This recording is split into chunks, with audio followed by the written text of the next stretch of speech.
start with Maryland. Oh. Go for it. Me? Yeah. Hi, I'm Marilyn Brooke Downey, and I've known Mitch for a long time. It shouldn't be about me. It's what are you doing here in the conference? What am I doing at the conference? I go every year Have it. to go harass people I disagree with, mainly. Nothing good on TV. We're going around the room. Danny Berger, volunteer. I just need to support it. Important topic. This is Shalom. I'm not here to support Mitch. I've known Mitch for a long time.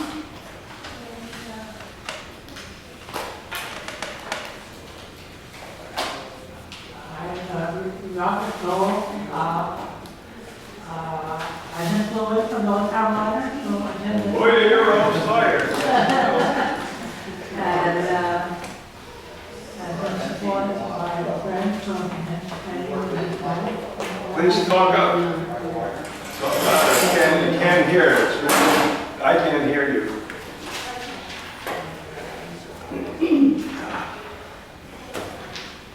Sorry.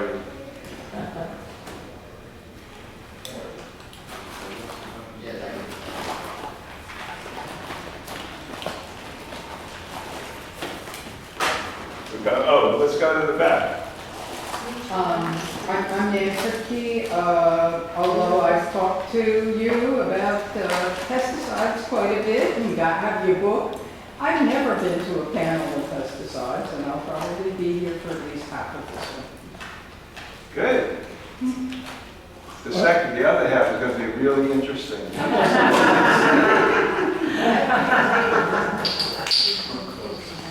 I'd be Joe Friendly, a shooter. Joe's videoing, so if there's anyone who doesn't want to be videoed, tell Joe. But I think we're probably okay here. Am I going to speak from here? No. I'm going to speak over there somewhere. Yeah. Okay.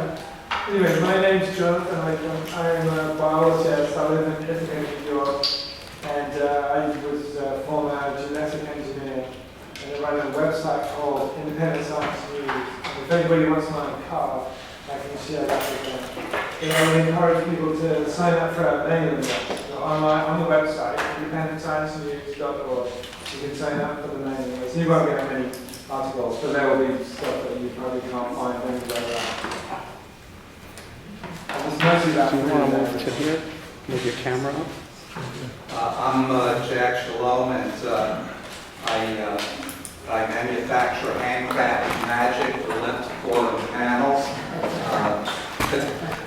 And I'm here because I was invited by Mitchell, and I think he's doing important work and has a good book.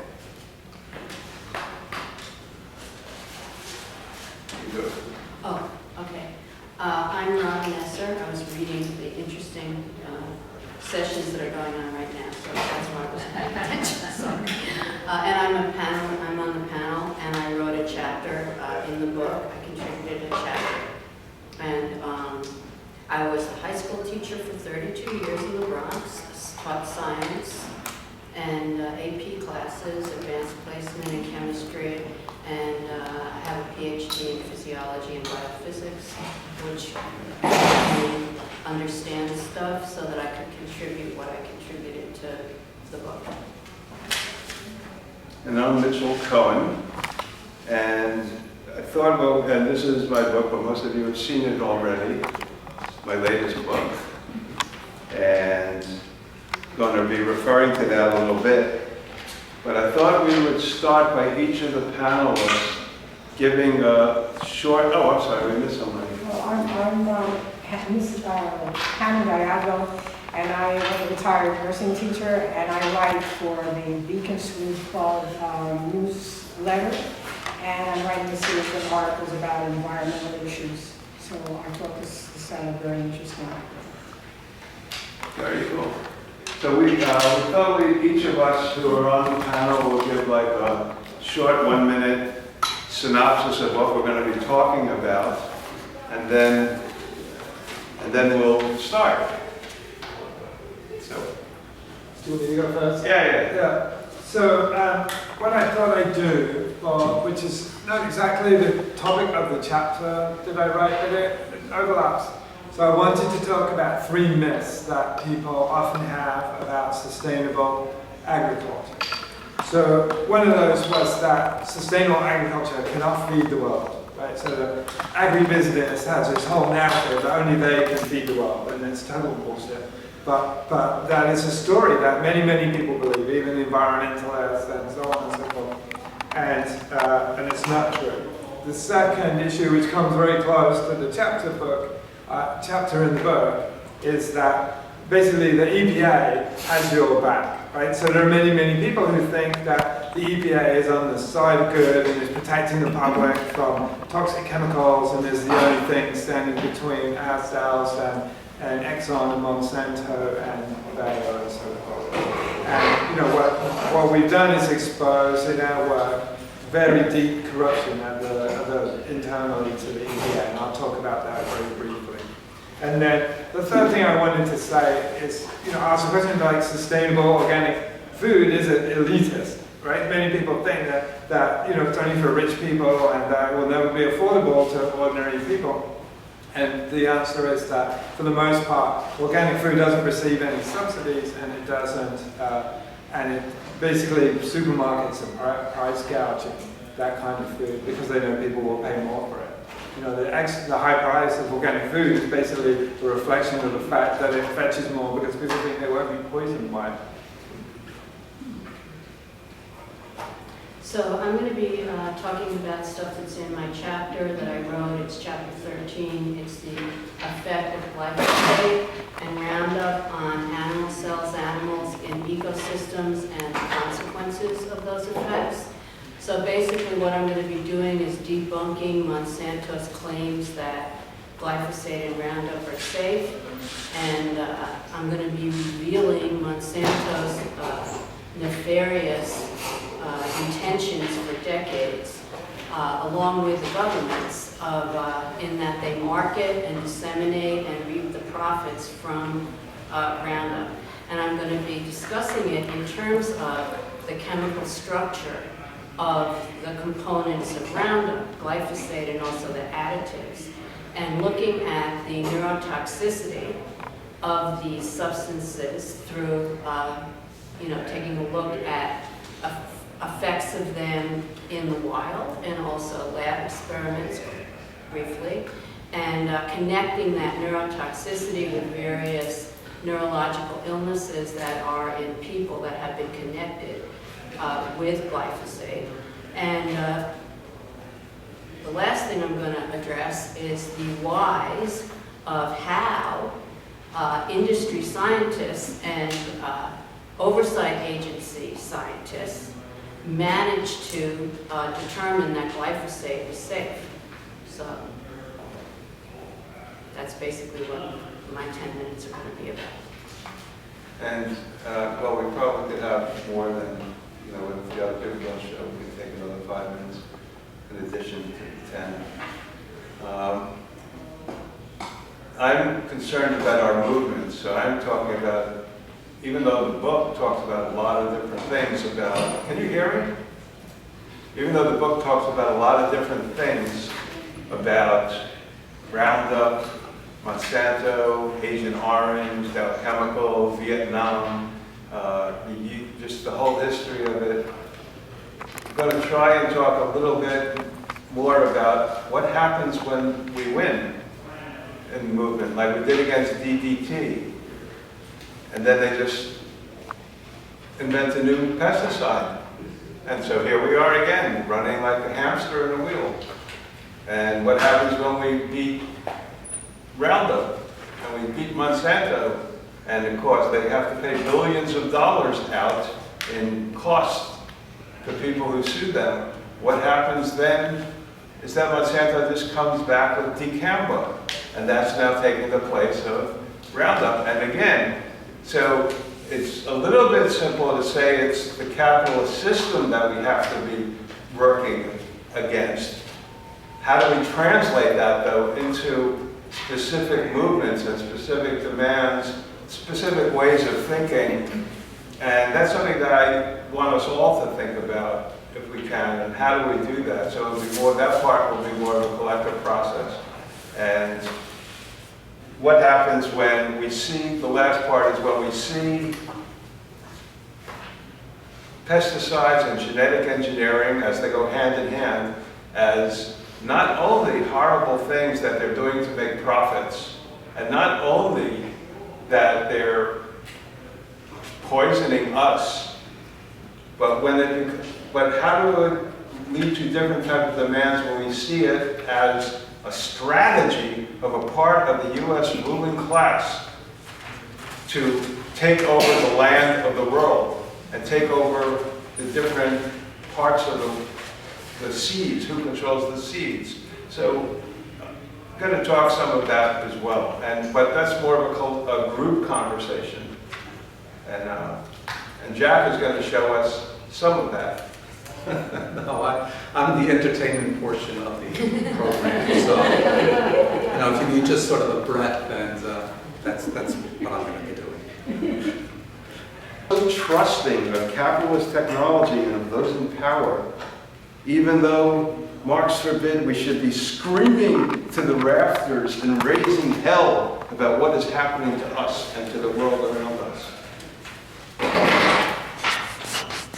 For decades, we trusted corporations and their enablers in government, even when we knew that under capitalism, they're only about selling us stuff, ever more stuff, which we thought of as the good life. This idea of the good life. We trusted the idea of better living through chemistry, which was DuPont's old slogan that we thrilled to at the World's Fair in 1964, right? We trusted we bring good things to life, which was General Electric's slogan as they installed nuclear power plants, and some of them actually backwards, that when you flush the toilet, nuclear waste would gush out, as Carl Grossman talked about, and Michio Kaku. And then there's the current Coke adds life. The left, what the hell were we thinking? We must, quote, we must stand for GMOs. Ending hunger is our goal. Jimmy Carter, excuse me. They're great. Tony the Tiger's sugar-frosted bullshit by Kellogg's. Eat your fucking Wheaties and grow up big and strong, like decathlon champion Bruce Jenner. And now Serena Williams is now so honored to be on the front of her first Wheaties box. Or a diamond is forever, said De Beers about South Africa's blood diamonds. And young lovers took it to heart and thought they needed to buy these blood diamonds when they got married or engaged. Yet for each of these and more, many on the left supported them, saw them as advancing progress. Same with DDT at the time. Same with Monsanto's Roundup at the time. We're moving forward. This is going to bring the good life. Who remembers that Nike's Just Do It is a ripoff of radical 60s activist Jerry Rubin's mantra? Hey, Eitan. Jerry Rubin's mantra, do it. He had a best-selling book by that name. People forget about where these things come from. For decades, left parties praised V.I. Lenin's maxim that socialism equals electrification plus workers' councils. At least Lenin acknowledged that capitalist political economy perverts technology to serve the gods of accumulation for profit. But he argued, like most of what we used to call the old left, that the essence of science and technology is value-free and devoid of ideology when it's actually dripping with ideology. Take Lenin's infatuation with the time and motion efficiency studies of Frederick Taylor as he sought to industrialize the young Soviet Union. Yes, just what we need, socialist factories and socialist assembly lines. You're a very good worker, said the efficiency expert schooled in the time and motion studies of Frederick Taylor as he watched a carpenter plane a piece of wood. Now, if we can just stick a buffer on your elbow, you could plane the buff and buff the wood in the same motion, said Taylor. Yeah, the carpenter responded, and if you stick a broomstick up your ass, you could take your notes and sweep the floor at the same time. So, when mass movements arise, they have done so for the most part outside of the left parties, especially when we're talking about ecology and ecological movements. And they've done so by challenging the dominant paradigm, often facing ridicule within the left. At the risk of seeming ridiculous, said Comrade Che Guevara, let me say that the true revolutionary is guided by great feelings of love. Democratic Party candidate Marianne Williamson, did anybody see the debate last night? Yeah. Leaves out the revolutionary part, that the true revolutionary is guided, and talks about loving your Republican overseers. And we, so desperate for some semblance of humanity in these awful times, cling on to that slither of positive emotion, no matter how forced and rehearsed it is, as though it were a brass ring on the carousel that we're grabbing for. And since there are no younger, or very few younger folks here, maybe one or two, I don't know if my analogies are even understood. The brass ring on the carousel, like what's that? So now bullshit artist Bill de Blasio praises Florida workers who won their unionizing effort with Hasta la victoria siempre. And he's pilloried by the press for citing 4 words associated with, ready now? Comrade Che. That was Che's slogan. Here he comes again, and instead of being a mensch and saying, you bet your fucking ass, long live Comrade Che Guevara, de Blasio slithers off apologizing for the horrendous crime of suggesting and quoting Che.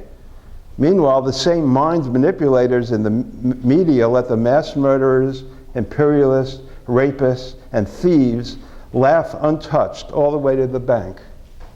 What a country. So when we managed to break through the official left party's obsequious clinging to the main strophes of capitalist ideology, we erupted into countercultures that nourish real movements. In The Wild One, remember that movie? Motorcyclist Marlon Brando was asked, what are you rebelling against? Brando said, what have you got? The question, what happens when we, our movements, come to understand that Monsanto's Roundup and the genetically engineered crops the pesticides designed to saturate are not only about immediate profits for vicious chemical corporations, but are part of a conscious, intentional strategy by US imperialism to remove people around the world from their lands where they've grown food for themselves and their communities, take over land and the export crops grown on it, and as a side benefit, send them to the people to so-called export zones to manufacture clothing and other goods to sell to the US and wealthier countries. What happens when we realize that the consolidation of agribusiness corporations, like all other corporations, is intended to control the world's farmlands and seeds? Monsanto and Bayer now control about 1/4 of the world's seeds. We have Dow and DuPont's agribusiness just consolidated and merged into a company called Corteva, which controls about another 1/4 of the world's seeds. ChemChina and Syngenta merged, and they control another 1/4 of the world's seeds. So between the three, it's about 75% of the world's seeds are now controlled by genetic engineering corporations that produce pesticides designed to saturate those crops that grow with those seeds, all to take over the lands of other countries and the food production of the world. And we're just letting it happen. So that's part of the politics of pesticides, but there's more, a lot more. How does it change the nature of our environmental movements, and how does it change the demands and programs of left groups? Does it radicalize the demands, the actions, the interpenetrating framework of what we're up against and seek to overthrow? Let me give an example here. Do you know how many countries in the world ban the planting of genetically engineered seeds? There are only 7 countries in the entire world that ban the planting of genetically engineered seeds and that block the import of crops or goods from other countries that are genetically engineered. 7. Well, in 2004, President of Venezuela, Hugo Chavez, announced the cancellation of Monsanto's plans to plant 500,000 acres of Venezuelan agricultural land with genetically modified soybeans. The cancellation of Monsanto's Venezuela contract led to what became an ad hoc ban on all GM seeds in the entire country, a move that was praised by local farmers and environmental activists. In contrast to anti-GM movements that have sprung up in other countries, Venezuela's resistance to GM crops was based more on concerns about the country's food sovereignty and protecting the livelihoods of farmers. Now just think which country is in the crosshairs of the US at the moment. Although the ban has failed to keep GM products out of Venezuela, as it has long imported a majority of its food, much of it originating in countries that are among the world's largest producers of genetically modified foods, one clear effect has been preventing companies like Monsanto and other major chemical companies and seed companies from gaining any significant foothold in the Venezuela market.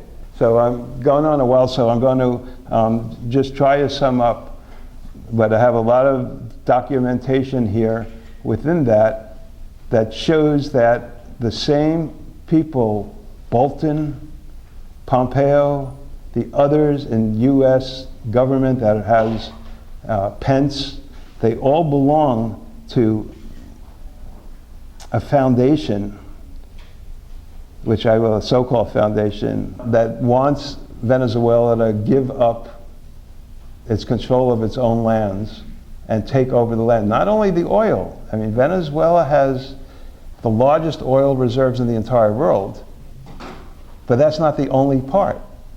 They're going to have a hard time getting hold of that oil. But in terms of the genetic engineering of agriculture, Monsanto being able to come in and plant, that's a different story. Who looks at that? Who knows about that? So that's part of, and so the coup attempts that have been happening by Guido and others, backed by the US government, Elliott Abrams, the others, were funded by Monsanto and are paid for. And we'll talk about that more because I know that I found that hard to believe too, and I had to just look it all up. But it's just so amazing. And they're all part of the same, what's the name of it? I have to find the name of it. The American Enterprise Institute.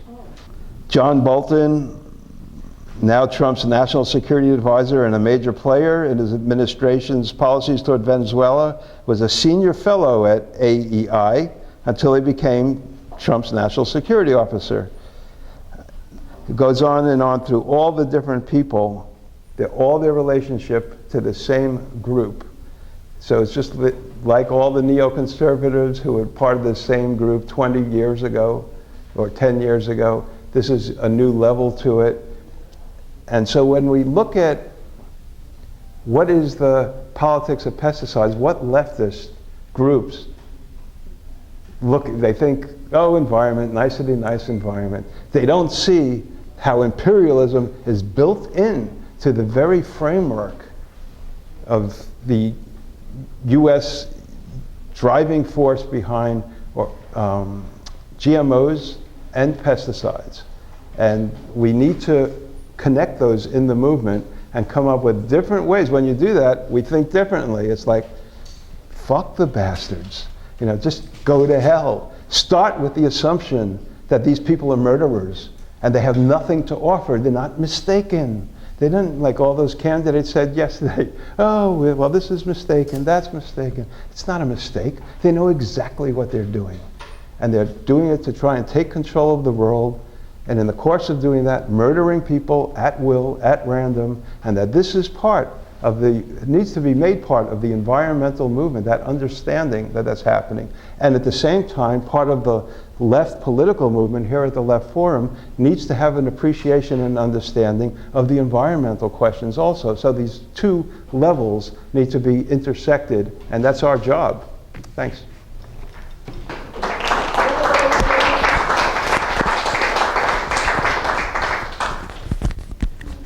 So the next speaker will be No Spray Coalition's coordinator, Cathryn Swan, who will talk a bit about what No Spray Coalition has been doing and what it's about, right? The spraying started in 1999 around the West Nile virus, very dramatically with Mayor Giuliani and his bunker and these big, diagrams, and it was on all the news, and it was very like a big deal. And I got involved the next year, but it was still a big deal at that point. And I had read an article in the New York Times about how it was causing the impacts on the ecosystem, which actually concerned me in a way more than, not that I didn't care about people, but I was concerned about the insects and how that impacted birds and going on, and of course it impacted us. And then I got involved, and I went to a meeting at the 6th Street Community Center expecting there would be like hundreds of people, and I would just sort of fade into the background. And there was a good sized crowd, like 20 or 30 people, but like Mitchel did not allow me to fade into the crowd, and so like I had to like speak, and I wasn't really intending to do that. But that was sort of my first introduction to activism. And then we would do we went to Prospect Park, we did a lot of outreach, Staten Island Ferry. And at Prospect Park, people told us about how after they sprayed, there were all these ladybugs dying, and you could see the impact, but so much of it didn't get reported. If people weren't dying, it was sort of a very, it still remained under the radar. But then as the years went on with the de Blasio administration and the Bloomberg administration, it's even less so, because Giuliani and his bunker and the helicopters actually did us a favor in a way, because it was so in the media.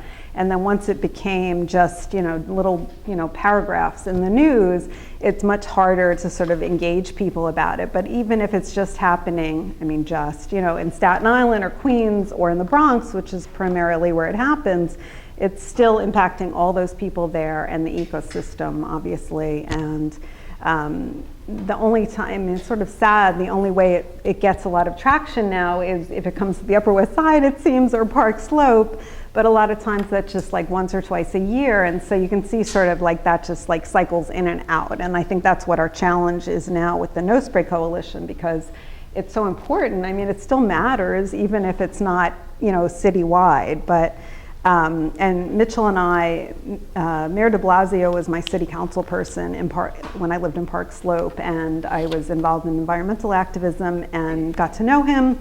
And he came to an event I put on, and he was very friendly and gave everybody his card. And so as he cycled through like public advocate, he had the same phone number, and then as he got to mayor. And so I was able to sort of directly email him or text him. And so when he was mayor, I was very concerned also, of course, still about the spraying many years later. And he agreed to, he put us in touch. Mitchel and I met with his, two of his staff people, I guess I forget what they were termed, but they were his direct mayoral staff, and we had all our same documentation, 19 or whatever, 15, 19 years later, that still matters. And then at the end of the meeting, the one person said to us, well, is there a kinder pesticide you could recommend? Here we're trying to say you don't need to be spraying at all. And so it was just sort of mind-boggling. And in fact, there's a group in Nashville, No Spray Nashville, that collected, sometimes what I do is more like I'll look at data, but it's in a way on a more intuitive level as far as what I think, makes sense. But there's a group in Nashville that collected data and looked at cities that don't spray for pesticides, which does include Nashville and does include Washington, D.C., and there's a few other major cities. They collected data of West Nile virus incidents with cities that sprayed versus cities that didn't spray, and what the numbers of West Nile, people who got West Nile, and it was basically the same number. So if not, a slight variation. So the spraying, what we're up against with the spraying here in New York is that they think they're holding it at bay, and it is a little bit hard to prove, that they're wrong, but it's definitely harming our ecosystem and people can't avoid it for the most part because they spray in the middle of sort of in the middle of the night, but we fought and we did win for a police car to come ahead of the spray truck. So at least if you're out in the street when they're spraying, you'd get a little bit of warning and be able to get out of the way. But the problem is that it comes so quickly afterwards that if you're in the street when that police car makes the announcement, there's nowhere you can go. So that's unfortunate, but so we continue on, but I think the challenge that we have right now is getting more people because it does become a little bit like NIMBY. If you feel like it's in your area, you're very concerned, but it's obviously impacting all of us, and we need more people to sort of galvanize to get the word out. And how do you change something like this when the city's so entrenched, when it's what they term a public health issue? It's having all these other impacts on the ecosystem and animals and wildlife, and dogs who are being walked in the street, and all of us who just go out afterwards not knowing they had sprayed, but it's a little more silent than something it's not like people are just falling ill out of the sky. It's a more silent thing. So anyway, so that's sort of, is that what I sort of needed to cover? That's sort of the overview of my experience with no spray. My name's Eitan Edwards, as Mitchel described. Over the past 31 years, I've had a not-for-profit organization called the International Preparedness Network. And what we do is we train civilians and professionals to respond to, recover from the full range of natural, technological, environmental, and now even cyber disasters. So over the years, I've kind of been dealing with the usual stuff, which is natural disasters, earthquakes, floods, tornadoes, things like that. But the issue with pesticides came in around that time in '99 when New York City was spraying malathion, which is a derivative kind of a nerve agent that we all know what nerve gas is. And it was distressing to me. I couldn't believe that the city was actually using it in the way that it did, with just impunity. They didn't care. They'd fly a crop duster in your window if they thought that they didn't care. I mean, the mosquitoes are the mosquitoes, and the larvae are the larvae, but we're the mosquitoes too. And at the time, that's when Giuliani was in, there's no sympathy. And it was frightening. And then I knew that assault on us in terms of the infrastructure's lack of caring for public health and the lack of concern for public health. And a lot of the things that I saw at that time, I don't know if you remember it, Mitchell, but there were a number of people in the mix of that. Dr. Adrian Buffalo, remember Dr. Buffalo, when the West Nile virus was detected. And I can remember when initially it was thought that it was, I believe it was equine encephalitis or something, right?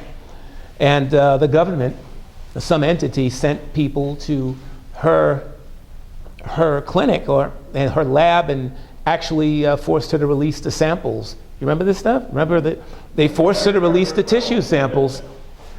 And I remember speaking to Dr. Buffalo about it, and it was like something out of the X-Files. And I said, well, what the hell is this all about? Where are we going? So now, almost 20 years later, look at where we're at. It is 20 years now, it's 1999.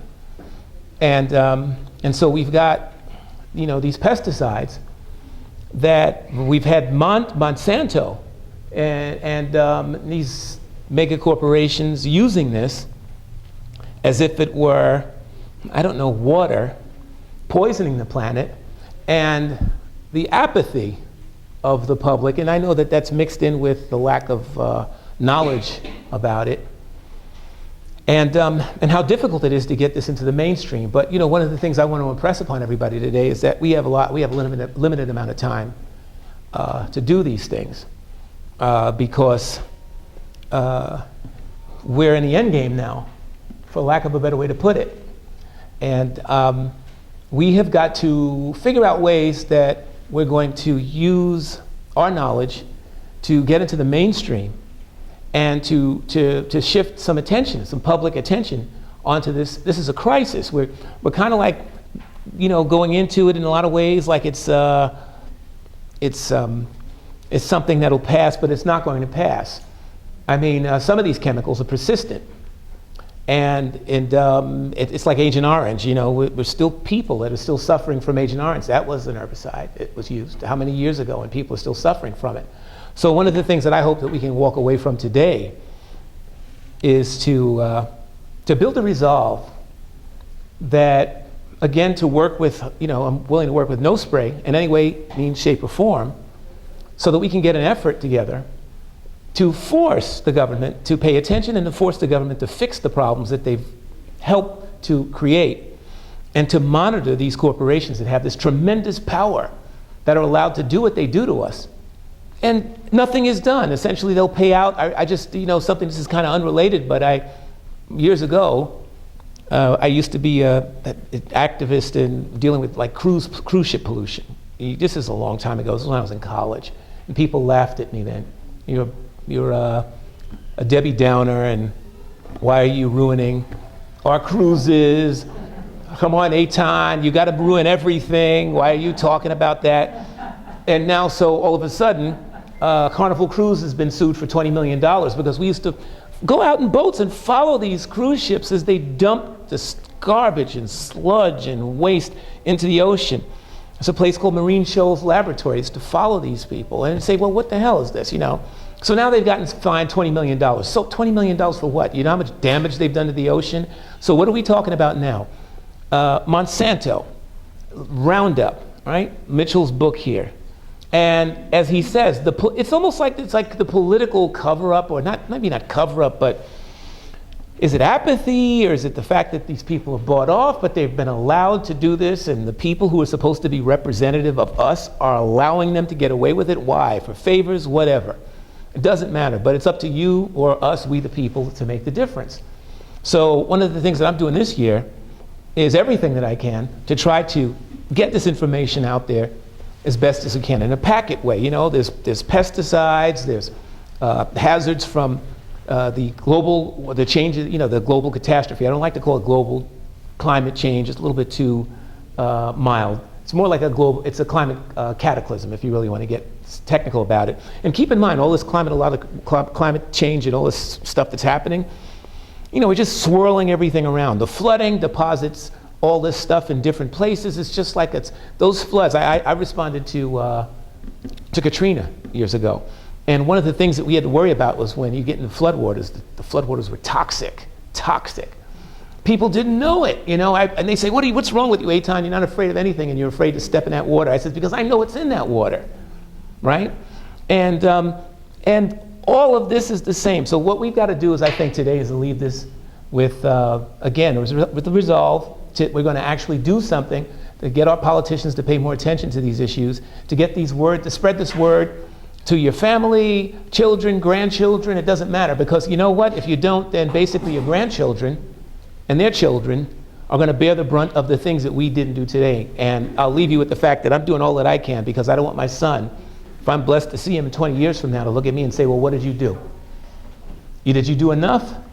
Well, I'm damn sure going to try. So that's basically it. Thank you. I've been an activist a really long time, starting with 1965, when I was involved with Youth Against War and Fascism. Anybody remember them? And fighting against apartheid in South Africa. And then I worked in the anti-Vietnam War movement, draft resistance. I worked in the Poor People's Campaign, this hand shook Martin Luther King's hand, and I hung out with him and worked in a church in Queens, the Reverend Timothy Mitchell's church. That's how I was connected with King and the Poor People's Campaign. I was also a member of Red Balloon, 1978 to 1980, out in Stony Brook when I was in graduate school getting my PhD. And Mitchell and I went out to West Virginia and worked with the coal miners out there a bit on a trip. And I worked on the anti-nuke movement on Long Island and clamshell Shad Alliance against the Shoreham nuclear power plant. So I have a whole history of doing, and I figure this is the left forum, so you guys would be interested in that stuff. So, yay. So I'm going to talk about some aspects of my chapter. And for me, it's not just about, pesticides and Monsanto, because pesticides are just, pesticide companies are connected with big agribusiness, chemical companies, pharma, big pharma. It's all connected together, as well as fossil fuel industry. So it's all connected together, and unless all these industries are fought and the system is changed, it's just going to go on and on. So the pesticides and Monsanto is a pretty evil company, but this is just one example of what is going on, right? So I'm basically refuting Monsanto's claims that Roundup and glyphosate are safe. Okay, and they claim it's safe on a number of levels. So first, that their claim is that glyphosate acts on a specific metabolic pathway in plant cells only, so therefore it could not be toxic to animal cells. But if you look in studies on wildlife and also studies that have been done in laboratories on rats and mice, at environmentally encountered concentrations of glyphosate, Roundup, you discover that there are very significant neurotoxic effects that are seen. Just off the bat, neurotoxic. And for example, glyphosate has been shown to be a cholinesterase inhibitor. Now, what's cholinesterase? That's an enzyme that breaks down the neurotransmitter acetylcholine, which is the main neurotransmitter in your peripheral nervous system, your arms and legs and stuff like that, and elsewhere in the body. So normally acetylcholine, which is the normal neurotransmitter, gets broken down right away. As soon as it gets released, it does its job, gets broken down. But in the presence of glyphosate, it just lingers in the synapse, and so you can get you would be expected to get neurotoxicity, okay, because there's too much acetylcholine in the synapses. So there are a number of, that's been shown, and so it would be expected to cause like paralysis, spasms, muscle contraction, okay. So one illness that is not, well, actually it might show some muscle spasms, is autism. And glyphosate has definitively, as of March 2019, British Medical Journal, March 23rd, 2019, shown that autism with cognitive impairment is definitely correlated with glyphosate. Other pesticides, autism is correlated with them. You don't need cognitive impairment to show the correlation. But in the case of glyphosate, you only saw the correlation in cases where there was also cognitive impairment. So brain dysfunction, in addition to, ability, cognitive impairment, thinking and stuff like that. Okay, so in addition, glyphosate's been implicated in ADHD. I'm throwing out this idea, which I think could be true, and I don't see why not. Fibromyalgia and restless leg syndrome, you've heard about that on TV. All those things would fit. In addition, it's been shown to be an endocrine disruptor. That means significant reproductive effects. And if you don't eat organic food when you're pregnant, then that means that the baby that you're carrying, the fetus, their brain development is being affected by the pesticides, and their future reproductive life is being affected. In addition, you've all heard about the non-Hodgkin's lymphoma, right? The cases out in California that have been decided in favor of the plaintiffs, civil suits, where, for example, Dwayne Johnson was the first one, and he was awarded ultimately, well, it's still being appealed, $280 million Monsanto has to pay up. He was a public school landscaper, and recently there's also a California couple who were backyard gardeners who were awarded $2 billion, and those awards were given out because it has been clearly shown now that glyphosate, okay, hundreds of millions of tons of this stuff is deposited every year around the globe, does cause non-Hodgkin's lymphoma. Okay, so the second claim that Monsanto had that made it not safe, claim number 2, is that it was water soluble. So therefore, because glyphosate is water soluble, it's not so bad as the other pesticides that persist in the environment and are bioaccumulated, I'm going to explain that in a second, and biomagnified up the food chain. If a substance is water soluble, glyphosate water soluble, then if you get it in your body, you can just urinate it out and it won't stay in your body. If, on the other hand, it's like DDT or other fat-soluble substances, once you eat it, it stays inside your body and you can't get rid of it. You can't urinate it out. It stays in your fat cells. So if you are somebody who gets eaten from those higher in the food chain, so it'll accumulate in your body. So if you're a little animal or even a plant cell and you absorb glyphosate, you're never going to get rid of it. Okay, it's going to stay in your body so that if you get eaten by somebody higher in the food chain, they're going to be eating every single meal's poison that you ever ate and on up the food chain.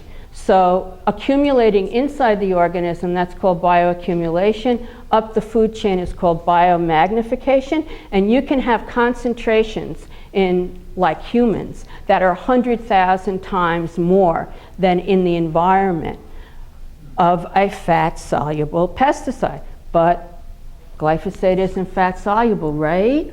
Aha! So the problem with that is that Monsanto added to Roundup various adjuvants or formulants, they're called, things they add to make it work better, make it more efficient. So they added this stuff from the beginning called POEAs, polyoxyethylenamines, POEAs. And why did they add this stuff to the Roundup mix? Because polyoxyethylenamines help the glyphosate get across the waxy cuticle, the outside of the leaf, and so get into the target organism to kill it faster and more efficiently. Okay, so you need less glyphosate to do it. So that would be a preferable thing for Monsanto. They would increase their profits. So they added POEAs. And POEAs make a complex with the glyphosate and get it across into the leaf, right? Well, the POEAs are super fat soluble. They are not excreted. You can't pee them away, urinate them away. And actually, I have the structure, if anybody wants to look at it, I don't know if you can see it. This is glyphosate, which actually has a similar structure to one of the more common amino acids that make up proteins. And one writer in the book, Stephanie Seneff, very interesting chapter, she connects glyphosates with autism in her own reasoning and with many other metabolic disorders. Stephanie Seneff's concept is that the structure of glyphosate is so similar to glycine. The only difference is glycine doesn't have a phosphate group here, so that it could get substituted into proteins okay, this could get substituted into proteins and make the protein not work right? And glycine is a very common amino acid that is in every single protein, okay, pretty much has glycine. So that's the structure of glycine. But if you look down here, the structure of the POEAs is four resonating benzene rings with resonating double bonds. And that is the structure that is carcinogenic, okay, super carcinogenic. It's any structure like that with resonating double bonds because it's high energy in benzene rings. So the POEAs that Monsanto added to the glyphosate to get it across not only means that the glyphosate is bioaccumulated and biomagnified up the food chain, but it also is carcinogenic, just for that reason, the structure. Okay, so we did that. So that's their, I'm running out of time? Oh dear, okay, so sorry. The next thing I want to talk about really fast is arsenic is present in Roundup also. That was accidentally discovered in December 2017. Monsanto claimed that they never knew it, but that's hard to believe because they must have done in-house studies that revealed the presence of arsenic. They don't have to list the POEAs or the arsenic on their ingredient label because EPA considers it trade secrets, and they don't have to reveal it. Okay, so now the next thing is, how come all Monsanto studies find glyphosate is safe? Okay, how come? Well, one reason is they only do it on glyphosate, but they never test the entire Roundup. But that doesn't matter. If they did it on glyphosate, like the studies I was talking about earlier, they would show all these effects. But the studies are all done in-house, okay, and their experiments are unfortunately contaminated by their own profit motive. So all the safety studies have been done with in-house scientists. And, okay, the concept of the revolving door, you guys have probably heard about that, how the same people that work for the FDA and the EPA, the federal oversight agencies, are the same ones that work in the industry. And they're all connected together, okay? And there's also problems with extrapolating the experimental method. So I'm almost done. Problem of industry scientists are under great pressure to provide the results the corporations want them to come up with. And I just want to say that my experience in academia, I worked in basic science, really at the forefront of science. I was on the faculty at Physicians and Surgeons, Columbia Medical School, but I also worked at other universities. And it was not uncommon for results to be discarded if they didn't help paint the pretty picture that the researcher was hoping would come out. And some rationalization would be made that would make the result not good enough to count. In other words, even basic scientists who are not under the profit motive are also succumb to this need to paint a pretty picture and often discard results that are trying to tell them something. So that's it. My name is Jonathan Latham. I am the co-founder of a non-profit called the Bioscience Resource Project. And we're the publishers of a website called Independent Science News, which is about food and agriculture. And my background is as a molecular biologist. But so I'm basically a biologist. But our website takes us into kind of interesting questions around food and agriculture. And I thought what I'd do today is just talk about 3 common myths that people have about the food and agricultural system that we have. So I totally resonate with what Mitchel has been saying about that the left needs to understand better environmental issues, and the environment movement needs to understand better political issues, because I feel there's a deficit on both sides, and these things are really, really intimately connected. So the first myth I wanted to focus on today was the idea that sustainable or local or some kind of eco-friendly or organic version of agriculture can't feed the world. So the chemical industry has spent a huge amount of effort trying to convince policymakers and the public that their style of agriculture is the only style of agriculture that can feed the world, right? So basically what that says to policymakers is, you know, if these alternative systems of agriculture, if they can't feed the world, then basically if we're going to transition our economies to organic and sustainable and local farming, then somebody's going to have to starve. And this is what policymakers and many members of the public actually believe.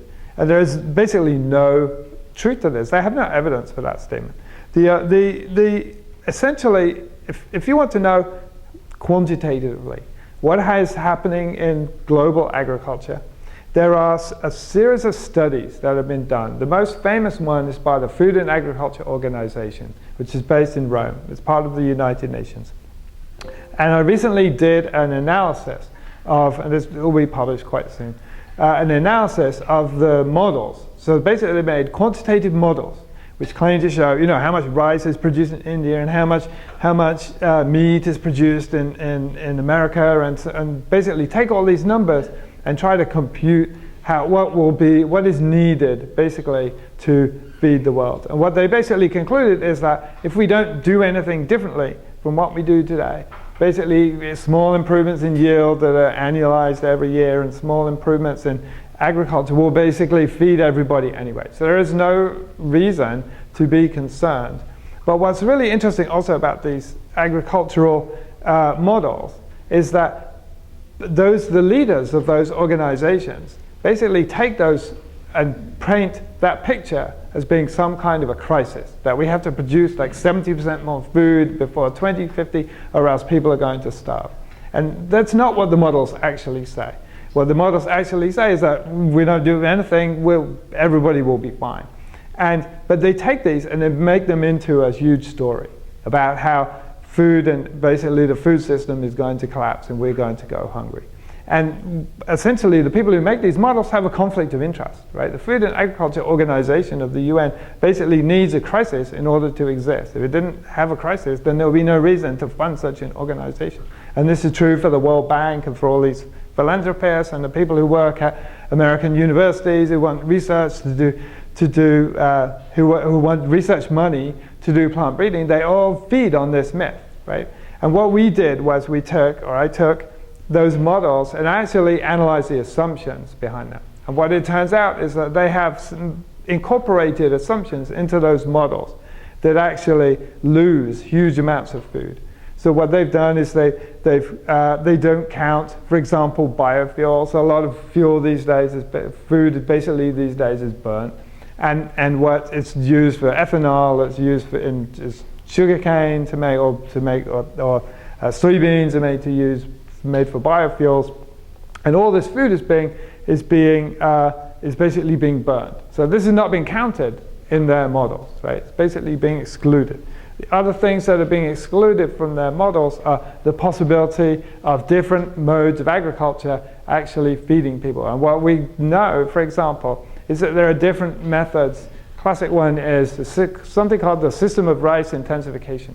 These people hold, basically using organic agriculture, they hold the world record for the amount of rice that can be produced in a field. Right? They can grow 3 times as much as the best funded, over-fertilized, chemicalized agricultural methods of growing rice. Their world record is basically 3 times what these chemical-intensive methods of agriculture are. And I won't go into the methods, but what's really interesting, that world record has been certified, but none of those developments and interesting developments in agriculture. So this is a system that is basically spreading around the world outside of the industrial research model. Right? Basically, there's now 20 million rice farmers around the world who grow this method, who use this method. And because they like the fact it's not using pesticides, they like the fact that they can grow less, they can use less seeds, they like the fact that they're producing higher yields. And also, what they're also finding is millers are paying them more money because it's actually a better quality product. So they're using compost to improve the soil and so forth. So basically, this kind of innovation is not being counted by these models. And it turns out the big picture of these models is that the models are undercounting the amount of food that can be produced in the world by about 12 billion people worth of food, right? So that means basically we could feed 20, with very modest improvements in agriculture, we could feed 20 billion people if we wanted to, right? But this is not the narrative that you will hear from any official sources. So I've gone on a little longer than I wanted to. But the second myth that I wanted to is that EPA has your back, right? The idea is that the idea that's commonly held, and I think it's quite commonly held, it's quite commonly held in the environment movement, I would say, actually. It's also quite commonly held on the left. And I think part of the issue is that EPA is a government agency. As a government agency, it's presumably doing a better job at protecting you than is Monsanto or Bayer or Syngenta. This is the presumption that many people have. And what we've shown, we have a paper called a project called the Poison Paper Project. And that project basically has shown that if you take papers from the EPA, which we've rescued from various sources, that EPA is accepting fraudulent submissions to its chemical testing process, right? So that means that chemicals, EPA knows that the chemicals that are going through its system have carcinogenic properties, that they have chronic toxicological properties, but this information is never reaching the top of the organization. It's basically being suppressed at lower levels because essentially the way the organization functions is that bad news doesn't go to the top. Right? This is the basic fundamental property of the Environmental Protection Agency. So what we did with the papers and the Poison Papers Project is basically show that to be true, right? So what that means is that you know, despite even the chemicals that we think are safe because of, you know, there's no independent evidence of carcinogenicity or toxicity of other kinds. Actually, they have been through a system that is basically fraudulent. So, and then the third thing I wanted to just finish up on is the idea that organic food production is elitist. But what many people don't know about organic food, they see it in the supermarket and they see it in the farmer's market, but what they don't realize is two things. One is that the supermarkets, in many cases, are price gouging organic food. Right? They're basically charging people what they think people will pay rather than what they actually paid for it. So the farmers are not getting that money, the supermarkets are getting that money, but they're charging you a lot of money. And as I mentioned earlier, the higher price basically reflects what people are prepared to pay for food that doesn't contain toxins. The second thing is that not many people realize the extent to which our agricultural system is subsidized. The G20, the latest numbers that I saw, the G20 subsidizes agriculture. And these things are not always called subsidies. Often it's called crop insurance or it's called something slightly different. But basically the G20 subsidizes agriculture every single year by $350 billion a year. And that $350 billion, basically none of it goes to organic agriculture. Right? It all goes, it's required, in many cases, it's actually required that you spray pesticides and grow GMOs in order to receive the subsidies. So the subsidy is designed to drive, you know, you can imagine who controls the system, right? The subsidy is designed to drive the agricultural system in a way that it intensively uses GMOs and pesticides. So I'm going to finish there and encourage you to visit our website, which is called independentsciencenews.org. That was Tower 7, right? That was the seventh tower. And we went to deliver, actually, I think it was, we wanted to film. We were getting a foil request. And we wanted to hand the city, the Office of Emergency Management, that was in charge of the whole spraying against the West Nile virus scare, that we're just going to hand off the foil. We found it better than mailing.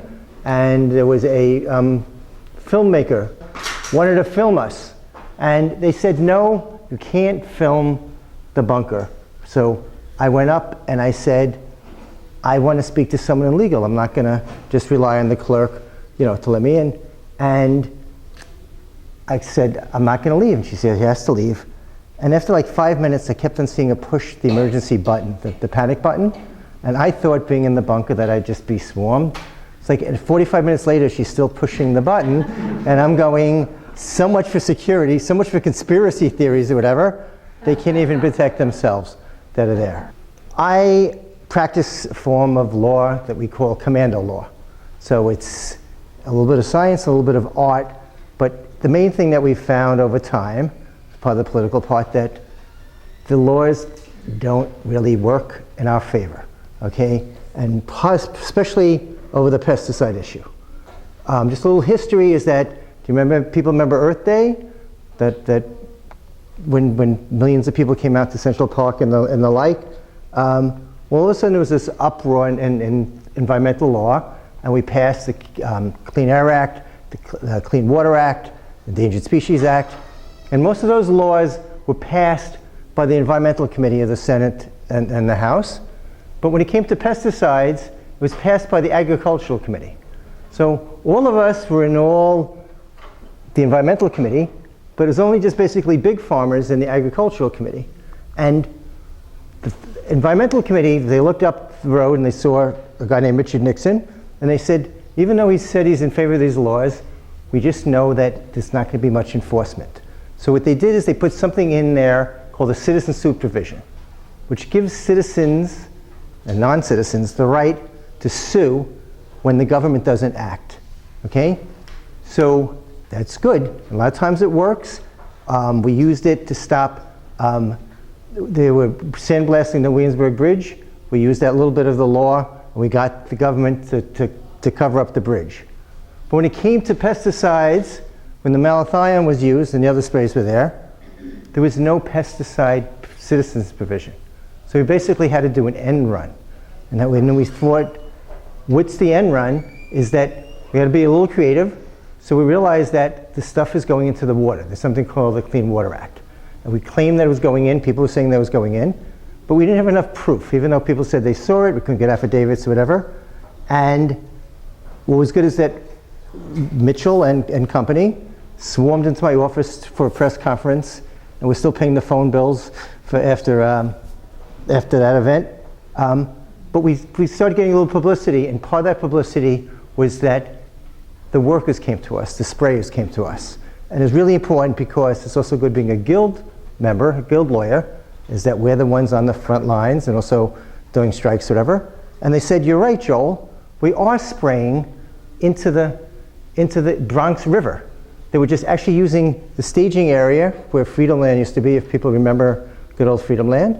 And they would use the trucks and spray into that as a warm-up and then go out. But also, we got to really remember that this is an environmental justice issue.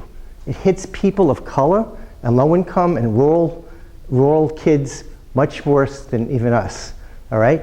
All the drivers that were in part of that team were of color. The contractors, Clark Environmental, was white, Illinois. When they sent out their workers, they came in fancy trucks and they came with Tyvek suits. Our guys that we hired with an $8 million contract were given one mask to share among 4 people, all right? And also, in some ways, I should honor my talk of Ken Smith, who was the main worker that came to us. We recently learned that he's dying of blood cancer. So it's just like, it took a long time and other things that are there. But he said, what do I know? When we said, you were a medic in Vietnam, you know that one mask isn't bad. So we fought, we went to OSHA, Occupational Safety and Health Administration, and they gave a big $3,500 fine against the company at $8 million. We went to EPA, we literally had to put our foot in the door, and they said, all right, we'll send you to DEC, the state agency. And the state agency, we got emails that said that we were a little nuts, so if, you know, but we still pushed them, and they gave a $1 million fine against the contractor. But it was the OSHA violation that was the real good tool. The next year, all the small applicators, pesticide applicators, dropped out because they were scared of getting a fine. So it was down to just Clark Environmental. We went, it was Mitchell, and I think, who else was, okay, I don't remember, okay. There, and we also had the help of Juan Gonzalez. So we wrote a little letter saying, we looked at the city's procurement policy, and this is a really good tool that we got to use. It's called the bad actor policy, of bad procurement. We said, there's labor violations. The city has a right not to hire these people, and we urge you not to. They said, well, we'll just take this under advisement. And like 4 weeks later, the city announced, and lo and behold, they're not going to hire them. Fortunately, they hired their own people to do it, but it was at least a lot more controlled that's there. So that's some response that we got, okay? So that we went from malathion to anvil. Now the big question is, why is the city using Roundup? All right, you'll notice on your page over here, all right, there's a little label that they have to put out a warning sign, and sometimes they're small. A lot of times you find it when you walk into the middle of Central Park, and then you find out it's saying that you've been sprayed. So there's a little history behind this I think is important, is that I represent Tenants Association at NYCHA Housing, St. Nick's. $56 million federal money because the East River came up and decided to hit some of those buildings, flooding them, and the government wanted to fix those buildings. And the bad contractors are actually cutting into the trees, they're opening up construction and putting all those people in danger. So we went there, we noticed that the soil is just out there, and we decided to grab some soil samples. I had my interns grab samples, and we found 85 parts per arsenic in the tree well, where the kids play in a daycare center. And this is the city health department. So we went with the president of the Tenants Association, and we went into the daycare center, and we said, you gotta take this seriously. You can't let the kids touch this stuff anymore. This is way off the charts. And they said, well, and we said, no, don't wait for more results from us. So we made them cover up that tree well with wood chips, and they said, don't worry, we're gonna send the kids to New York City Department of Parks playground. So I went with my partner, who was sitting here up until 10 minutes ago, to photograph it, and lo and behold, this was on the entrance to the playground, okay? Using Roundup on basically every square inch of the park. We confronted the city, and they said, we're not really using it in playgrounds, because we're just using it around the periphery of the playground, all right? As if they didn't hear the word drift. These are the same people that told us after 9/11 that everything stopped at Chambers Street, because all that dust listened to Mayor Giuliani and just dropped in Chambers and didn't go any further. So I feel that it's almost like a personal involvement in getting these kids going from arsenic, which you mentioned that how bad the arsenic is, but what's also scary is that it's holding the city and all our city council members that wave that green flag accountable. We got to ask, why are we still using this? Why couldn't even get the city health department, the state, or the feds to measure the soil that we found the arsenic and everything else? What also is scary about Roundup is that every year the city health department puts out a listing of all the chemicals that they spray, the pesticides, and we're having trouble getting that up to date, of this year's bit. That's one of the areas we really have to work on. We want to at least know what's there, not to enter the park or into the garden that we know that was sprayed or whatever. But the scary part about the city health department is that this is the pre-California cases, and they're still saying it's not that bad. But the second line about the glyphosates, they said that when it comes into soil that's heavily tainted with metals, it causes kidney failure. Okay? And I have a feeling that was just like an intern, not to demean interns, they just put that line in to sort of counter the first line, that it's not that dangerous. So now, all the soil that we're finding in Smith and everywhere else, what does it contain? It contains lead, it contains arsenic. So we definitely have a 1, 2, 3 punch that's going out there. So that's one of our big concerns, is that the city health department is not taking responsibility over the arsenic. And what's also scary was when we finally said, the city health department, you have to take care of the people in NYCHA. This can't be apartheid that we're just putting 1 in 14 people live in NYCHA housing. You can't just leave them out of it. They said, we'll do lead, but we don't do arsenic, that's DEP.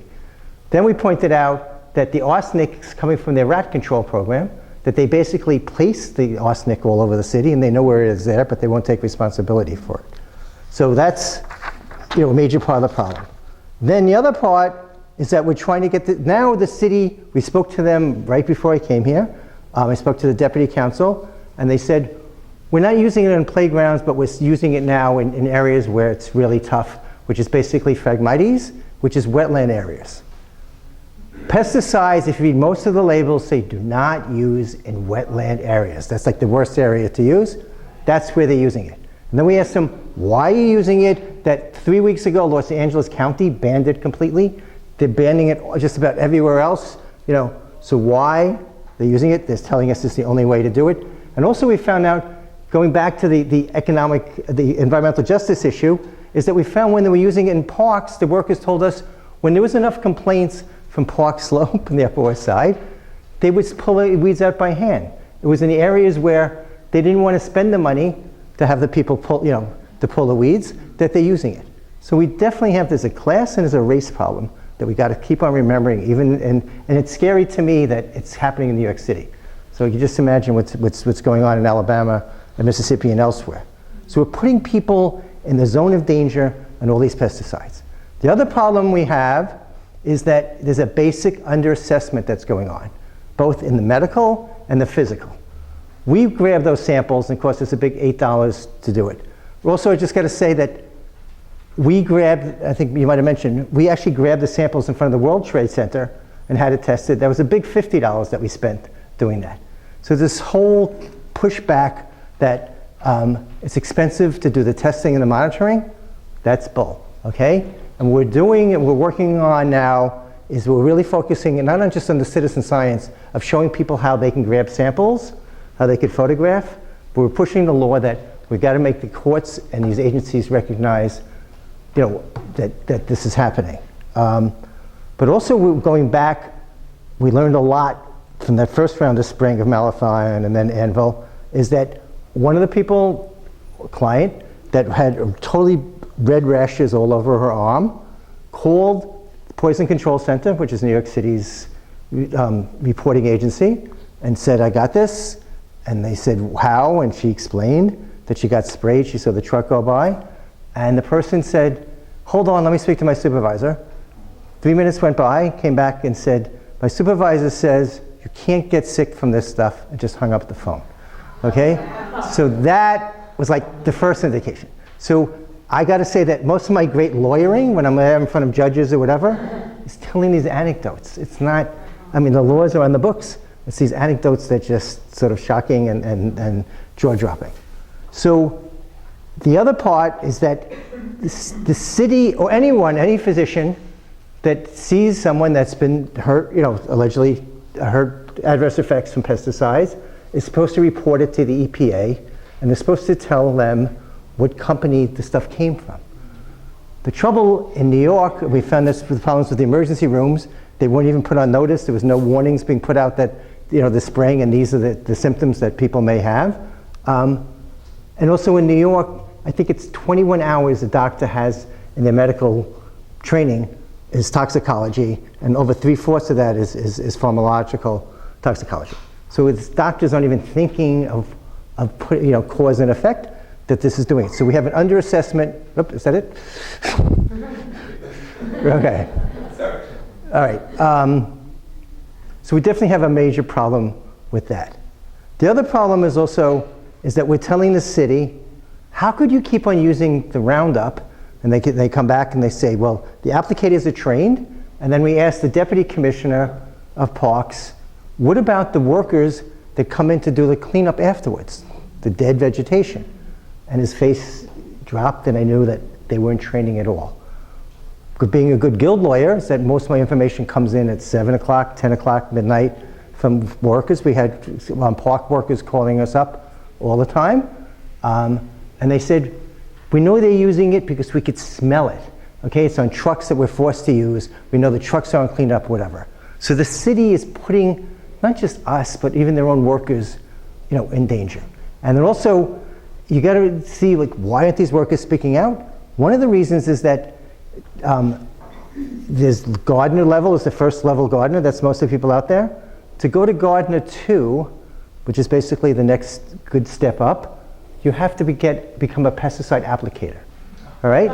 So it's basically telling a vegetarian that works in a food store that wants to go up one level, you have to take a butcher course, right, in order to go up to the next step.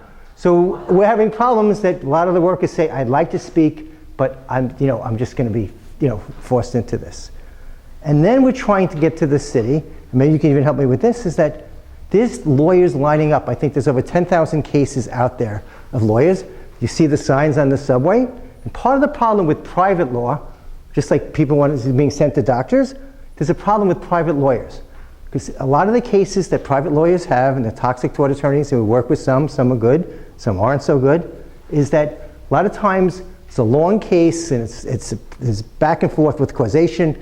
They bring in witnesses, we bring in witnesses. In order to settle, they sign a gag order. So basically, the person who wins, does the settlement, can't tell people in their family or their other workers of why they left to Florida all of a sudden in the middle of the summer, okay? So there's a myth out there, and what perpetuates this is that a lot of the lawyers don't want this stuff stopped, all right? So you see all those ads and you hear the $269 million incentives. So I think part of the problem is that we really have to rely on us, public interest lawyers, guild lawyers, and other people to just keep on pushing back the fight. And what else do we have?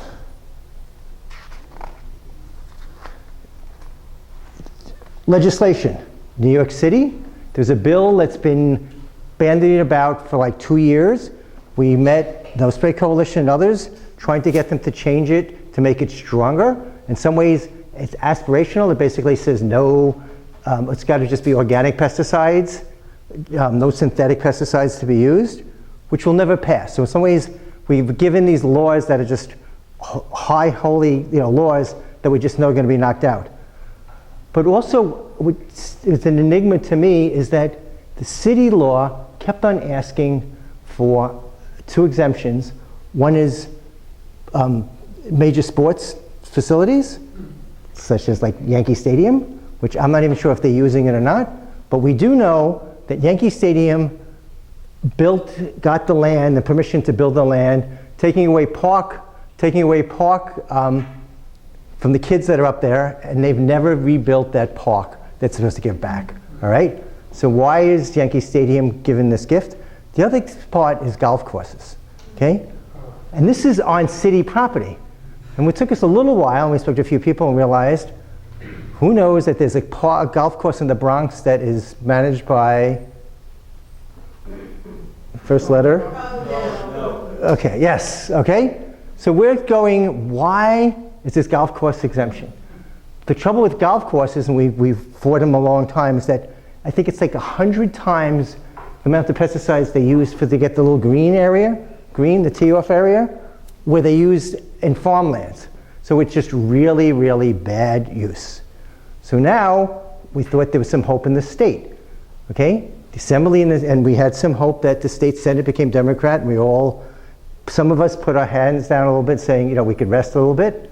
The bill passes the Assembly, okay, that bans it on state property, state facilities, from prisons to state colleges and the like. And then in the Senate, we said, oh, this is great. We found, partly through the grapevine, that there was someone saying that we want to put a golf provision in, exempting golf courses. The state Senate that just ended its session did not pass a bill that just would have given us a little hope, but at least would have taken out of state facilities. So I think our fight is still way uphill in terms of relying on legislators, but we should also ask them why, how are they giving in to these little bits of pressure or big pressure? It's remedy, we can go through all of that. I think we're all on the same page. But the scary part is that I ask him all the time is that he's mentioning all these 10,000 lawsuits. Even when I'm typing away on my computer, little ads come up saying, have you been hit with glyphosate or Roundup? We want to sue. So the city and the state, in some ways, just to be using those little bits that they have to fight the Phragmites or whatever, is putting us in financial liability, probably for millions and millions of dollars. So some of those bad lawyers, the lawyers that don't like me, are going to get those cases suing and then also representing the city. So I think we have to look at the solution, and we're realizing it's not just going to be these little law cases. So we're pushing for this bad actor policy to be expanded, okay, on the city, the state, and the federal level, that basically we should not hire people who have bad labor violations and environmental violations. But the trouble is that all these council members, and I think a lot of them don't like to see me anymore, and state legislators keep on passing these laws, and we have a mantra that a good law without enforcement is worse than no law. Because people just go home thinking that things are solved. Recently, City Council just made the lead levels stronger. They just lowered it down, I think by like 2 milligrams, whatever, in the blood, thinking that it's strong enforcement. We've worked with legal aid in other places where we've gone into homes with stamped from the health department saying lead, danger, and the case was closed because they sent the letter to the mother of the 7-month-old kid, and the letter came back and they said the person moved. They didn't move. The landlady squeezed the mailbox shut. She wasn't getting any mail. So there's a lot of denial that's going on there, and we really have to force our people, including the Board of Health, to just take a much stronger look. And then one other concern is that we do work with the people in Haiti. We got involved after the earthquake. One of the main reasons we got involved, that we knew that when the United States and all its beneficent behavior sends out U.S. aid, a lot of that U.S. aid, most of the U.S. aid by law is is U.S. product, and that's called DDT and other chemicals. So we were concerned that we were going to send down bad pesticides and everything else down to Haiti and other countries. But we also learned from the people in Haiti, the peasant movement, the MPP, that they're the first ones that burned 1,000 bags of GMO-related seeds that we were trying to force them to take, and they fought back. So I think it's a little interesting that in some ways they know more about Monsanto, I think, in ways than most American farmers. So I'm here for any questions. See me with the hat, and I think part of our work is that being on the front lines, and I got to push the guild, that we just know that it's struggle, law case, but we still have an uphill battle to fight, and we're glad that we're part of the team. How many people here are interested in joining the effort against the spraying in New York? Because they're about to start spraying again. Our great progressive mayor is now, who we've talked to 1 million times, as Cathryn pointed out when she spoke, is about to involve, once again, to kill mosquitoes.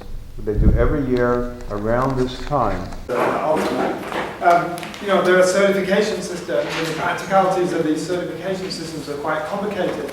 But there is a national organic standard. That national organic standard doesn't apply to certain things that people think it does. Like there are people who put labels on soil, for example, like garden soil, and it says organic, and it's not. There's no certification for organic soil. So there are circumstances when people are using those words inappropriately.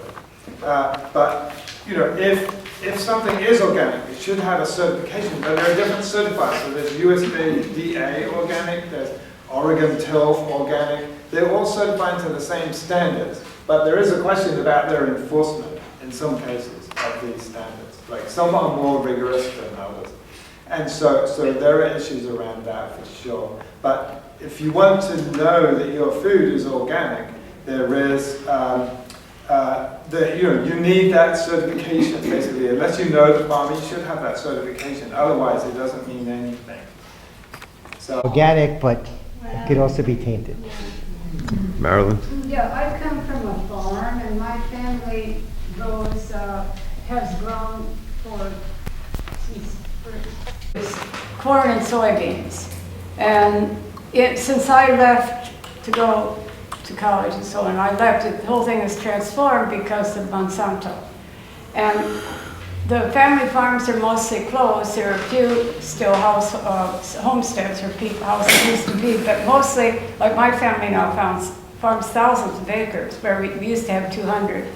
But they farm thousands of acres, and at least half of it every year is soybeans. And they use Roundup and Roundup Ready. And my nephew, his job in town, because farmers need a second job often, was having a big-ass sprayer. I mean, it was so huge and he would just poison acres, hundreds of thousands of acres of land every spring. And it's not something you can raise easily with farmers, even when you get together with them to drink on Monday night or something. When I try to raise this with them, they're very sensitive about it. They say no, but they hate Monsanto to begin with. They believe that Monsanto flies over and drops seeds for new weeds so that they have an excuse to sell another kind of herbicide. But they say that, well, yeah, they know it's bad, but they have to do it because everybody else is doing it. They're competing. It's the capitalist market thing again. You've got to have profits. If you don't, you die. And there's no way they're going to go organic. That's what they grow in that land. And when they say, well, now it's my little brother's the only one I can talk to. He's not little anymore, but I mean my younger brother. My older brother I couldn't begin to talk to about it. But he says, well, they say it dissolves now. That its life is shorter. It pretty much becomes harmless after 48 hours or something like that, or whatever. But and here's the other thing. It's like a magic trick for Jack. Yes, yeah. And the other thing is, it's hard when it's hard to talk to them about, because I'm going to be honest. It's not having a really bad effect on the population. I mean, they've been using it for these couple decades now, three or four decades, and there is a lot of cancer, but there's a lot of cancer in a lot of other places too. It's hard to, in other words, what I'm saying is, it's hard for me to argue, well, look at Mrs. What's her name, and look at him. I mean, because cancer is common, but so is heart disease, and so are strokes. I mean, and I mean, it's the only way I can see that, hearing what you're talking about going on in the cities, the only thing I'm thinking might work is if the cities can be so active to stop it in the cities and make states ban it in cities and maybe ban it in general. But I don't see how the soybean farmers are ever going to get out of this trap. It is a trap. I know farmers who've been told by their bank manager, if you want to go organic, we're not going to support you because our real customer is the chemical industry, right? And John Deere, right? It's all the infrastructure that goes with it. Like if organic farm, basically, the reason why the system doesn't like organic farming is that it basically doesn't support the economy, right? Organic farmers are basically, the philosophy is that everything that you need from your farm, you generate on that farm.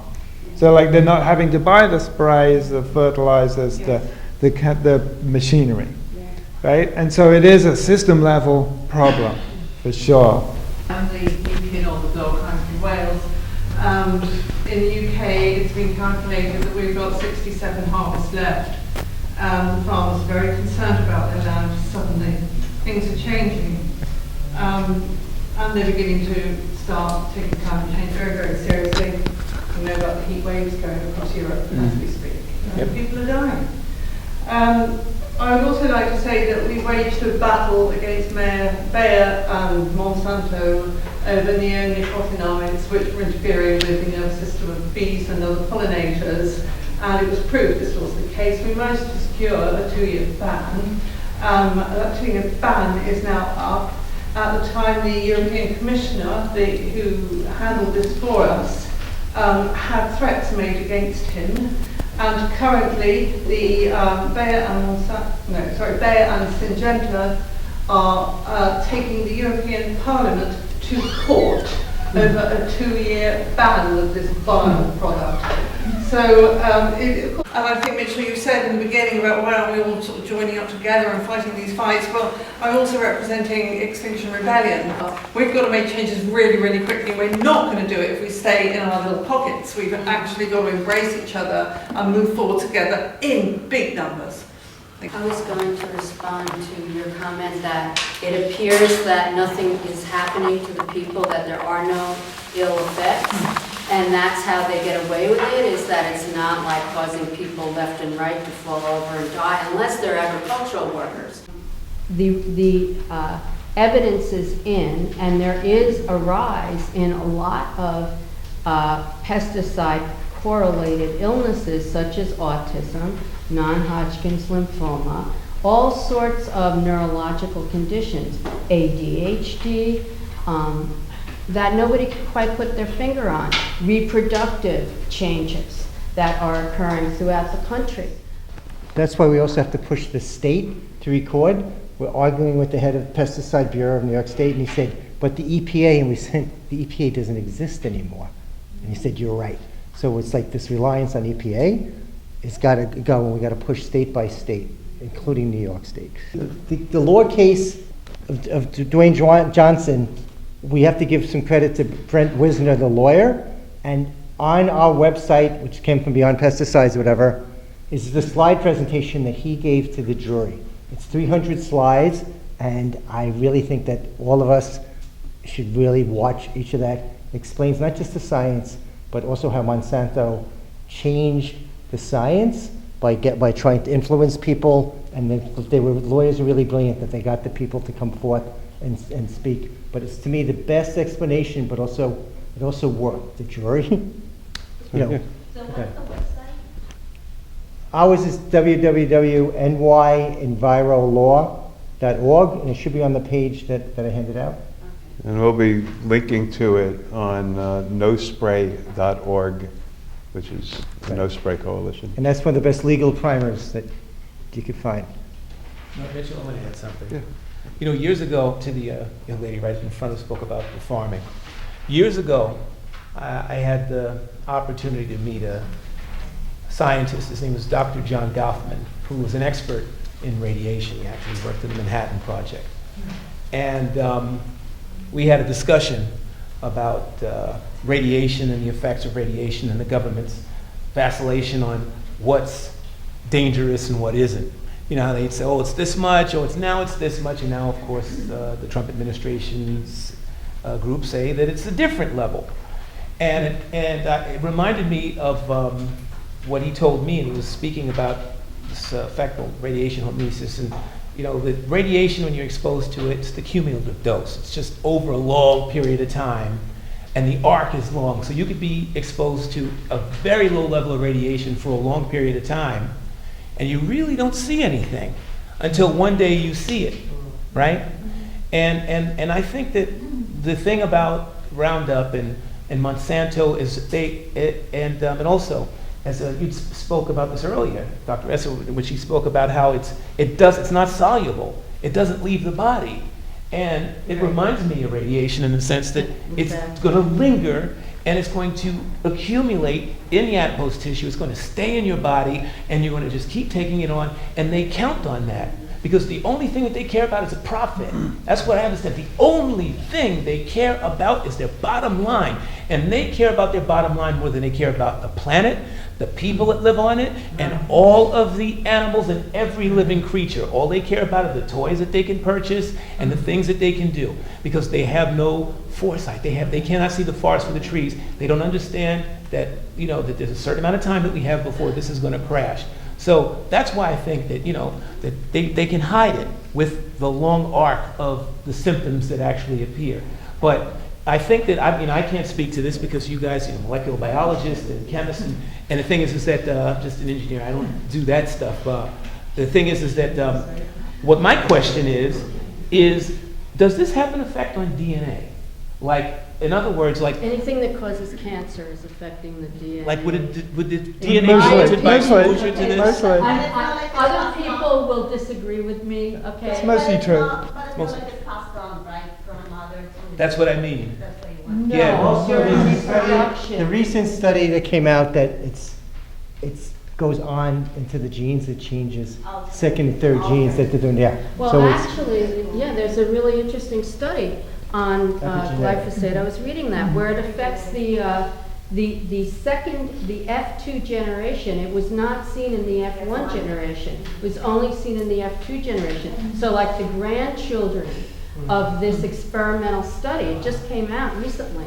You can Google it. It was amazing. The F2 generation was affected even though the F1 showed no effect. And I'm just speaking off the top of my head right now, so I think that I was reading, I think it's glyphosate that I was reading about. I mean, I'm pretty sure. It You was. remember that? Yeah, it was glyphosate. It is. So that shows a permanent effect on the DNA, not just in making egg cells and sperm cells, but permanently changing it. But, so, does that answer? Wow. Yeah. Answers my I question. just wanted to add one So thing. good. Can I just add one Yeah. thing? This is an environmental justice issue because the undocumented agricultural workers that bring the food to us, the food to us, they're the ones whose hands are going on this poison stuff, and the stuff goes right through the skin of their hands. So they're, getting affected a lot more than when you eat non-organic strawberries, for example. They're really getting affected. The methyl bromides. It's just a terrible thing. And they are the ones that don't have a fail-free Exactly. plan to pay for what. Exactly. It's also like on their shoes, then they walk in the house and the kids play on the floor. And they have no power because if they say anything, that's it. So 4 of the people up here, I'd like to thank everybody for coming and sticking with it. If people are interested in purchasing the book, you have 4 of the authors here, myself, Cathryn, Robin, and Jonathan, and we'll be glad to sign each of us. There's another product out there that we've been approached about is Frontline. Is the anti-tick medicine that people put on their cats and dogs. Okay? The trouble is that we know that the kids are grabbing those pets, also. So it just goes back to no one's reporting. EPA would when the chemical companies would register their chemicals, if there was 1,000 complaints, that's when they decided what to do about it. Now EPA is not even answering the phone. The states aren't doing it. So the problem is that we got to get the word out to the doctors, and also we got to make sure that people's complaints get registered.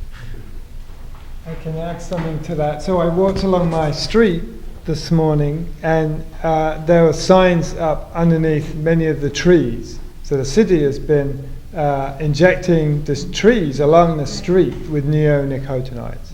So these are ash trees, but they're basically injecting them on St. John's Place. And supposedly that's to take care of beetles that come from, I think, Japan, or that the original ones were. So what do you do? I mean, we're torn with why are these trees, or why are the crops, I could do that better, why are the crops developing diseases that you need to spray them for, and part of it has to do with the monocropping. If you have a monocrop, single crop in an area, which is easier through genetic engineering to then spray en masse, it means that a disease can go through the whole crop much easier instead of breaking it up with other plants or different rows, things that farmers have known for years, for hundreds of years, thousands of years, if the American Indians, people knew this stuff. And it's all, as people were saying, it's all because of profits. And also to control the world's food supply and the seeds. So it's both of those together, and that's the politics takes a new dimension because of that, when we realize that. So I'd like, again, to thank everybody for coming.